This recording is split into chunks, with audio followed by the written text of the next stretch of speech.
తెలంగాణలో రేషన్ కార్డుల కోసం ఎదురు చూస్తున్న వారికి ఒక గుడ్ న్యూస్.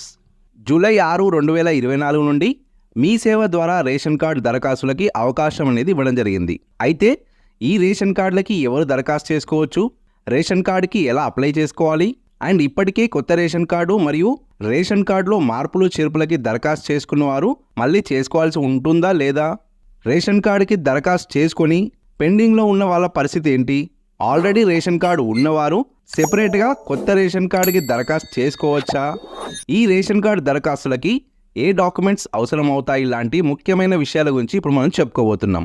ప్రస్తుతం మీ సేవ ద్వారా రేషన్ కార్డులో మెంబర్ని యాడ్ చేయడము, రేషన్ కార్డులో అడ్రస్ మార్చుకోవడము మరియు రేషన్ కార్డులో ఉన్నవారి పేర్లు కానీ ఆధార్ నెంబర్లు కానీ తప్పుగా ఉంటే వాటిని సరిచేసుకునేందుకు మాత్రమే అవకాశం అనేది ఇవ్వడం జరిగింది. కొత్త రేషన్ కార్డు ప్రక్రియకు ఇంకా కొంత సమయం అయితే పడుతుంది. ఎందుకంటే